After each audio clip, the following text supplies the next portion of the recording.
contaminated fish flesh that was added to chicken feed, and the chickens ate the PCBs, and it wound up in the meat and in the eggs. People are getting concerned. They say, don't let unsafe food put our lives at risk, for good reason. And these are episodes of contamination by animal-based foods. And so many of your friends who during the year get the flu, it isn't the flu, it's salmonella poisoning. The media has been fairly responsible in trying to educate us about the realities, the dangers of our high-fat diet. I'm very appreciative. It brings you to the same position that was reached by Gregorio Natividad, who is a meat inspector in Los Angeles, who worked there for 23 years. And he said, based on my experience in Los Angeles, my advice to the public is not to eat meat. This is a meat inspector watching it for 23 years. Maybe he knows something we should pay attention to. Here's another reason why I should consider changing our diet. Our kids are eating a lot of fat, and it is hurting them.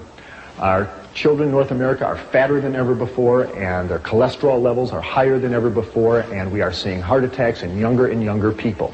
Don't kid yourself. A heart attack is not something that falls out of a tree on you at age 50. This stuff builds up in your arteries from childhood.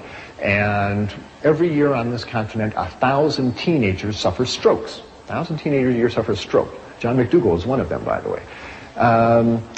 We are seeing fat-related disasters haunt our children. And researchers at Louisiana State University clearly say we should decrease the amount of fat we are feeding our kids. Here's USA Today announcing that study, recommending we lower the fat contents of our children's food. We are working actively to work in the schools to help get fat-free entrees onto the cafeteria line. High blood pressure, nasty disease, and it leads to strokes and heart attacks and kidney failure. Why do people get high blood pressure? Well, one way to view it is to consider the analogy of a garden hose. If you have a garden hose with a certain diameter and you have water flowing through it, there's going to be a certain pressure in that hose. What if you wanted to raise the pressure in the garden hose? Well, there's two ways to do it. One is to make the hose narrower. That will raise the pressure. The other thing to do is put more water through the hose. And that will raise the pressure. Well, that's exactly what happens in our arteries. As we eat the standard North American diet and that fat builds up in the arteries become narrower, and so that raises the pressure. And when you eat sodium, as in table salt, sodium makes you retain water in order to dilute it out. And the more sodium you eat, the more water you pump around, and that's going to raise the pressure in your pipes. Guess where by far most of the sodium is found in the North American diet? In meats and dairy products. Sodium is in the muscle of all animals. All meat has sodium. Chicken, fish, meat, it's in the muscle of the animal. And the second place that sodium is found is in cow's milk. That mother cow wants to give her baby calf lots of sodium because it's expanding its blood vessel, as a growing calf should. And by far, meats and dairy products have more sodium than any other substance in our diet. And if you really want to decrease your sodium content, decrease the meats and dairy products. And I tell you, people, if you are being treated for high blood pressure and you are still eating cheese and eating chicken, you are kidding yourself. And no wonder the doctor is going to raise your amount of diuretics and Aldomet and all those other medications. If you really want to open up your arteries and decrease your sodium content, stop eating all that cheese and milk and animal products, and you'll find your high blood pressure takes care of itself. And I don't want to be too simplistic about it. There are other severe causes of high blood pressure. It's a complicated disease. It's not the only cause of it. There are kidney reasons. There are other reasons, and you should work with your physician. Now, tell them you're changing your diet, and you don't stop those medications by yourself. You work with them. But if you stay in communication with a physician, it is possible, changing your diet, to taper down those medications. And I've found numerous times the doctor better taper down those medications because as people change their diet, reduce the fat and salt, the potent medications we have them on become too strong, and people start passing out when they stand up. It's important that the doctor tapers down the medication. So tell him or her that you're reducing your sodium content and work with them. You'll often be able to get off your medications or at least substantially reduce them. Premenstrual syndrome, PMS. Whoever thought that had anything to do with diet? Certainly does. When a woman eats animal fats, again, that substance prostaglandin 2 is released in her body, and prostaglandin 2 makes the uterus constrict, it makes her retain fluid, it makes her get irritable. Premenstrual syndrome. I can't tell you how many women in my practice, when they've eliminated the meats and dairy products for other reasons, for blood pressure reasons or obesity reasons, a few months later they're walking out of the office and say, you know something, by the way, my PMS went away. My last 3 periods haven't bothered me at all. Isn't that amazing, doctor? No, it's not amazing. The lady stopped running fat through her bloodstream and changed her prostaglandin balance, and her body's a lot happier. These conditions that I'm telling you improve with a vegetarian diet. I'm not trying to say it's a panacea. I think the opposite situation exists. Why do we have all these diseases? I think it's analogous to pulling into a gasoline station with your car, and instead of pulling up to the gas tank and putting a gas pump and putting gasoline in your car, you pull up to the diesel pump and you put diesel fuel in your tank, which is kerosene. Now, kerosine's too oily.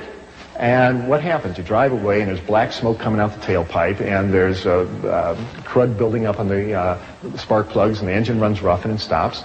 And you get towed back into the garage, and the mechanic asks you, what are you burning in for fuel? And you say, well, kerosene. And he says, well, I have an idea. Why don't you try gasoline? And you put gasoline in the car, oh, works great. Oh, the black smoke disappears, the engine hums along, and you think about the mechanic and say, oh, he's so smart. He's not so smart. He just told you to put the proper fuel in the engine and it'll run fine. Similarly with us. Animal fats are too oily. They're too greasy. They stick to us. They clog us up.